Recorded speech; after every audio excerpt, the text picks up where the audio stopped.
मैं हूं वंदना त्यागी और आप देख रहे हैं न्यूज 18 राजस्थान का डिजिटल चैनल। अयोध्या के राम मंदिर चढ़ावा चोरी मामले में जांच हर दिन नए खुलासे कर रही है। अब तक इस मामले में सिर्फ चढ़ावे की कथित चोरी तक ही ये सीमित नहीं रहा है, लेकिन अब जांच एजेंसियों का दावा है कि चोरी की गई रकम को सिर्फ खर्च नहीं किया गया, बल्कि उसे बढ़ाने की भी कोशिश की गई।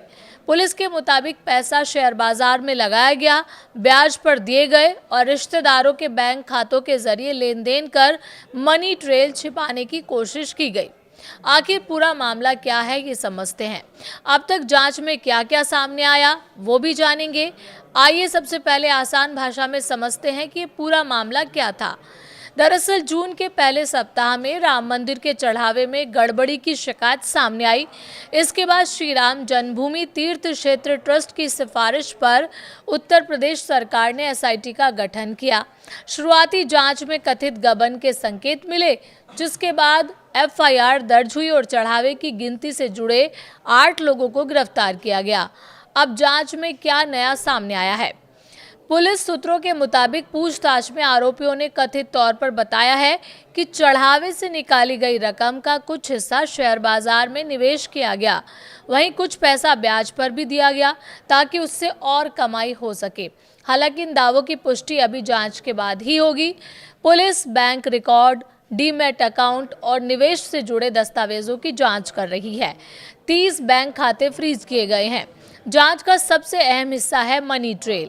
पुलिस का कहना है कि रकम सीधे आरोपियों के खाते में नहीं रखी गई, पहले पैसा रिश्तेदारों और करीबी लोगों के खातों में भेजे गए और फिर अलग अलग समय पर वापस ट्रांसफर किए गए। जांच एजेंसियों को शक है कि ऐसा पैसों का असली स्रोत छिपाने के लिए किया गया।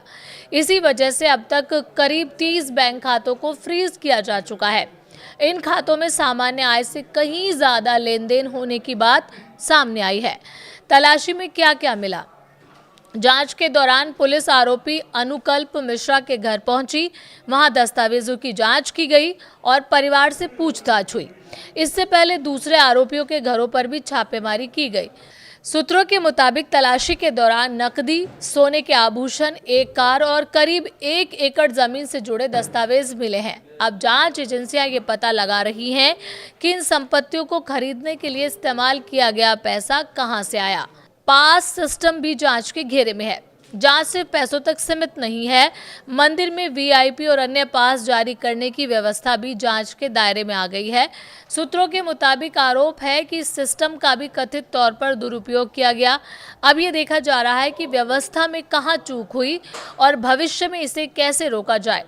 ट्रस्ट ने किए हैं बड़े बदलाव। घटनाक्रम के बाद श्री राम जन्मभूमि तीर्थ क्षेत्र ट्रस्ट ने भी प्रशासनिक बदलाव शुरू कर दिए हैं। सूत्रों के अनुसार अब नई डिजिटल आईडी के जरिए पास जारी किए जाएंगे। कुछ पुरानी आईडी फिलहाल निष्क्रिय कर दी गई हैं ताकि पूरी प्रक्रिया ज्यादा पारदर्शी और जवाबदेह बन सके। 22 जुलाई की बैठक पर नजर है। 22 जुलाई को ट्रस्ट की अहम बैठक होने वाली है। इस बैठक में चढ़ावे के प्रबंधन को और पारदर्शी बनाने, दर्शन व्यवस्था में सुधार, सुरक्षा बढ़ाने, भीड़ प्रबंधन को आधुनिक बनाने और श्रद्धालुओं की सुविधा को बेहतर करने जैसे कई बड़े फैसले लिए जा सकते हैं।